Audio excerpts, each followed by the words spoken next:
Alright, we start the list off strong with some of the most stunning scenery in Colorado in the Mount Sneffels Wilderness. This is a short drive from Telluride, and the hike consists of 3 lakes, Upper, Middle, and Lower Blue Lakes. It's 3 miles to the first lake, which is arguably the most picturesque of the 3 lakes.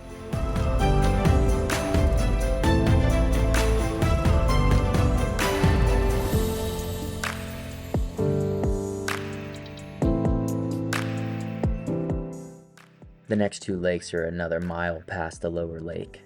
The extra mileage and elevation gain is well worth it, not only to see the upper 2 lakes, but to also view lower lake from a higher elevation. From above, the colors of lower Blue Lake are even more stunning.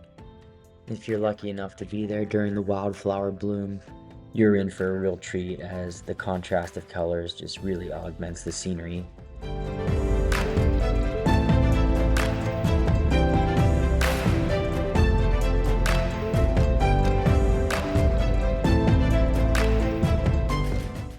And like all high elevation hikes in Colorado, start your hike early to avoid those afternoon thunderstorms. Or bring a poncho.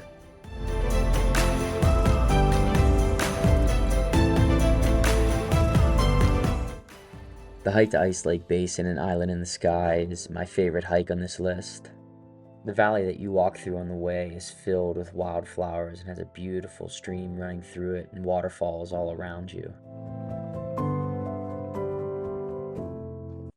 This is definitely a tough section of the hike with a lot of elevation gain, but the beautiful scenery all around you definitely makes the climb a little bit easier.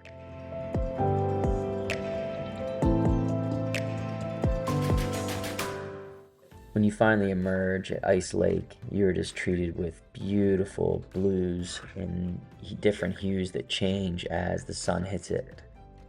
This is a great spot to take a break, enjoy the views, eat your lunch, maybe fish or go in for a cold water plunge.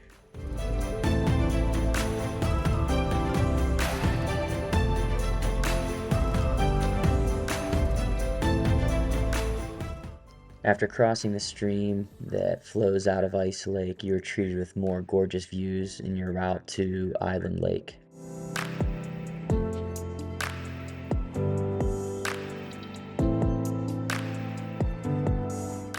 Although Ice Lake seems to be more popular, I honestly thought that Island Lake was even more unique and stunning. But the good thing is that if you're willing to put in the work in that 2,500 feet of elevation gain, the 7.5-mile loop allows you to see both of these beautiful lakes without a problem.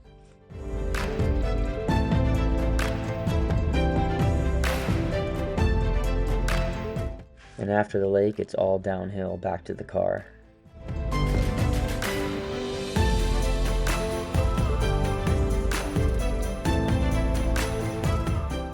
Maroon Bells is a very popular area and requires a parking permit during the busier season. Because Maroon Lake is only a short distance from where you park, it gets crowded fast, so I would get there for sunrise, and that way you have some solitude on your way to Crater Lake.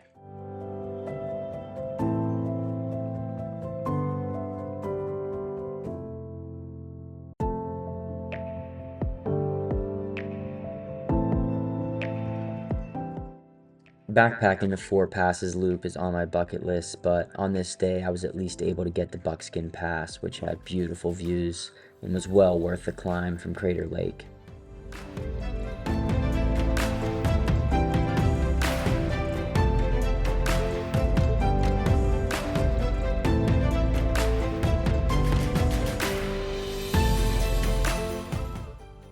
Electric Pass sits at 13,500 feet and is one of the most underrated views that I've seen. I started the hike by a headlamp and got up to the pass just as the sun was rising. A combination of the rising sun, the beautiful wildflowers, and even the mountain goats that I saw up there made this one of the most memorable sunrise hikes that I've done.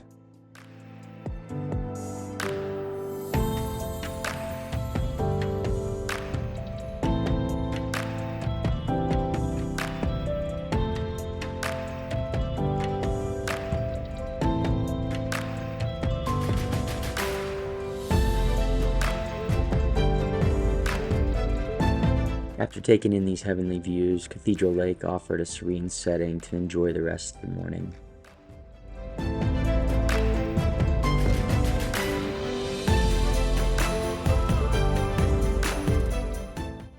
This was my favorite cold water plunge of all time because just before this I hiked Long's Peak.